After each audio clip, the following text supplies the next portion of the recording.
Welcome back to another episode of In the End, There's Always a Disney God. Make sure you go check out DisneyGod.com.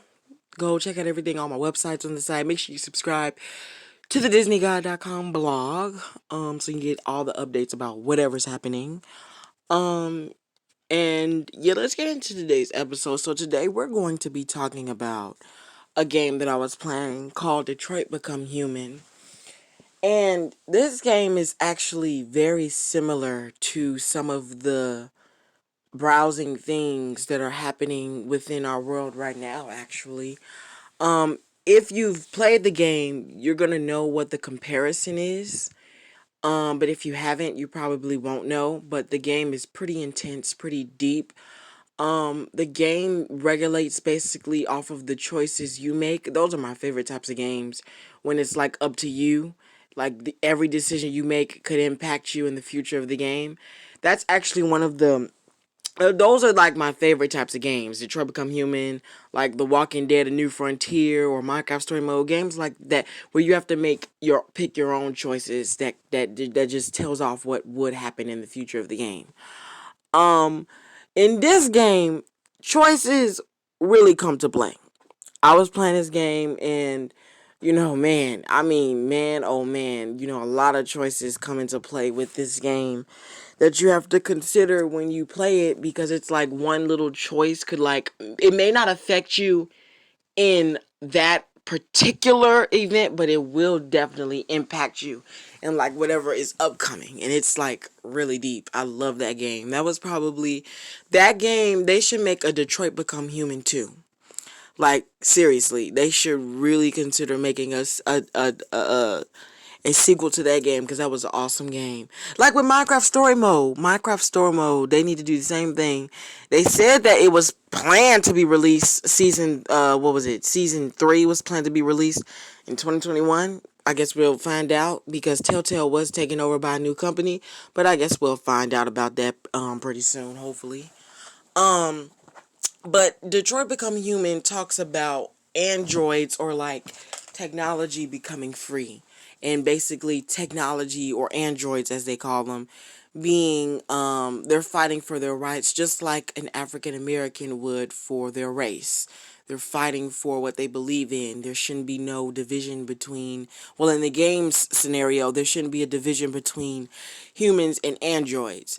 But it depends on how you play the game. Of the outcome is how the public opinion will think of you.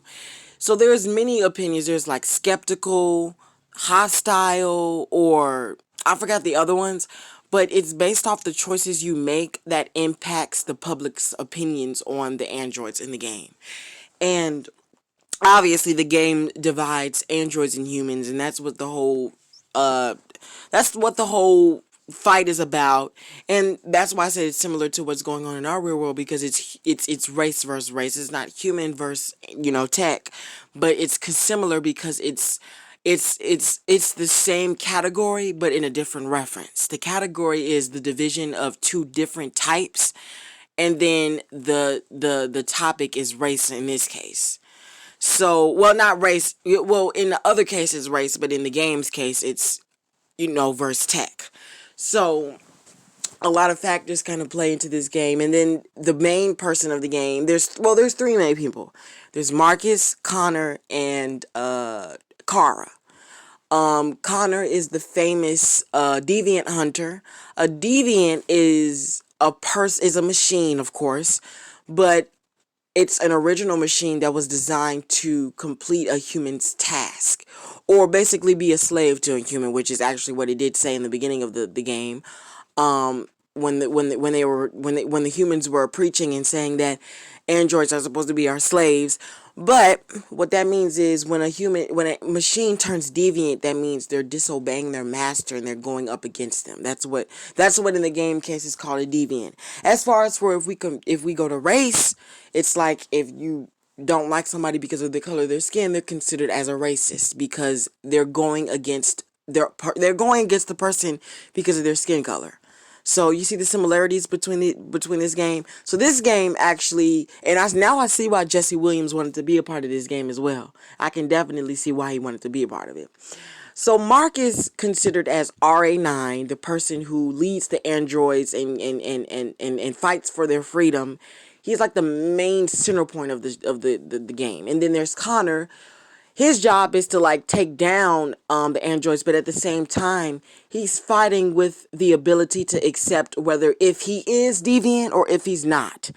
So when if you remember the game or if you play the game, they went to Kamsky's place. Kamsky is the founder and inventor of the Turing test, which is basically seeing whether a machine is deviant or not. If the person does not kill the machine, that means the machine is deviant because it uses empathy. Empathy means you, in this case, because if you don't kill the machine as asked, you see a human being in an android when it's just a piece of plastic, which is called empathy. You're showing empathy, you're using a human emotion, which is what it's considered as, which means well, technically that means that the machine is deviant or is showing signs of deviancy. So I love the game. You guys definitely should play the game. It's on I think it's on PlayStation 5 too. Probably not. I don't have PlayStation 5, so I don't know. But it's on PlayStation 4. It's called Detroit Become Human. It is an awesome game. Very deep, very long. Actually, I did a live stream on my YouTube channel. I have to get that updated on the site as well, so you'll know how to get to the channel, but it's definitely up there. But I want to thank you guys for listening in. I love you guys so much. Make sure you follow and subscribe this podcast on both Google and Spotify so you can get updates on when the next episodes are out. And yeah, thank you so much for listening in. Bye.